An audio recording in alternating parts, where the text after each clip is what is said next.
Assalamualaikum warahmatullahi wabarakatuh.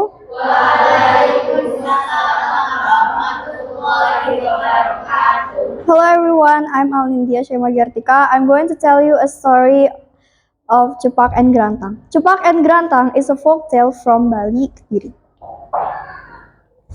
Cupak and Gerantang were two siblings, but they had different appearance and attitude.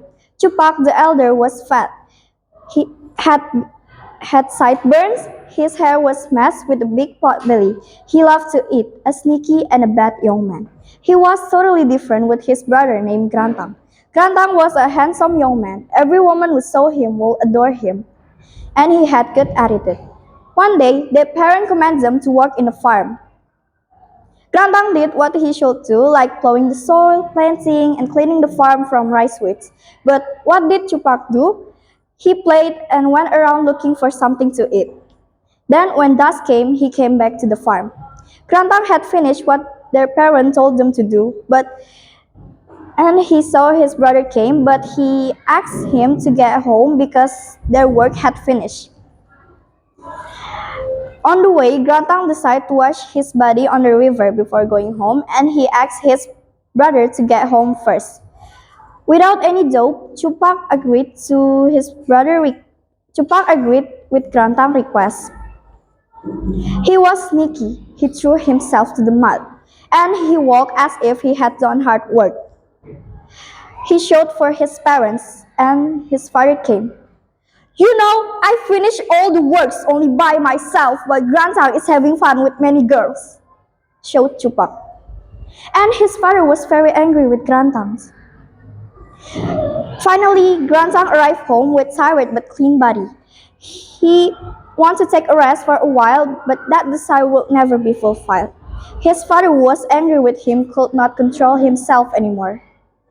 "Why did you let your brother do all the works?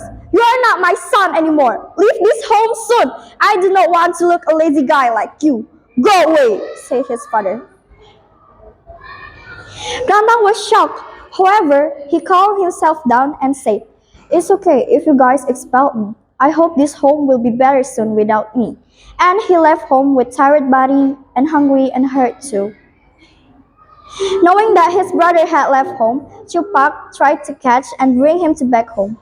Cupak persuaded him to back home, but Gerantang was a determined young man.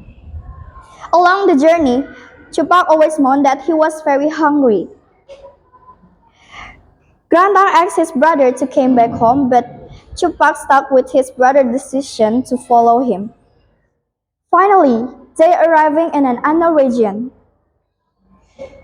They approached the food seller. Cupak asked her with impolite words, but Gerantang replied the question with such of polite words. "Where is it? Why is this land so quiet?" The food seller replied, "This land named Kediri and became so quiet because our princess were stolen by Imnaru, name of giant." Without any doubt, Gerantang wants to save the princess.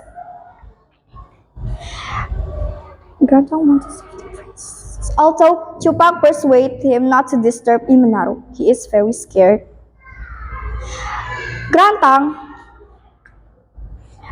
fight Imnaru by himself.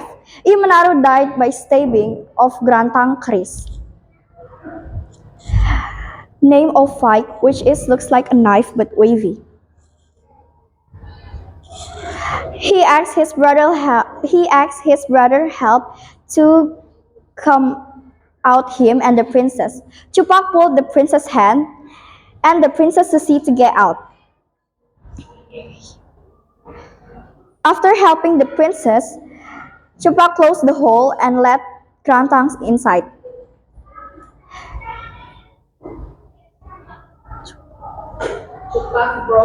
Cupak broke the princess and told the people about his victory. Because of his bogus story that said he had saved the princess, the king thanked him by giving him the throne. Giving him the throne?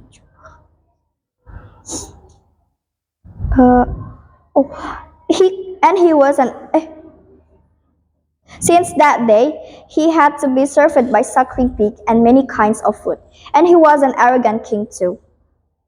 He commanded his soldier to throw grantangs on the river, no, in order his line not to be refilled.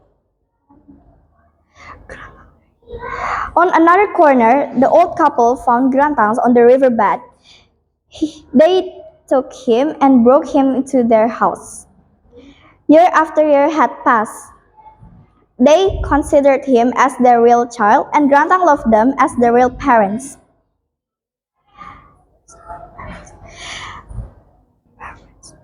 Every day, every day he helped his host parent to prepare good quality of flowers, and they sell them in the traditional market near the place. Coincidentally, the princess loved to buy many flowers from this old couple. One day, they saw the woman using gold ring that had ever used by Grantang. He asked the woman to invite her to the woman's house, wishing that Grantang lived with this old couple. After arriving there, her wish was granted. He found her real hero finally. He sobbed and mourned emotionally, and he asked the old couple to permit her to invite Grantangs to stay with her in the palace.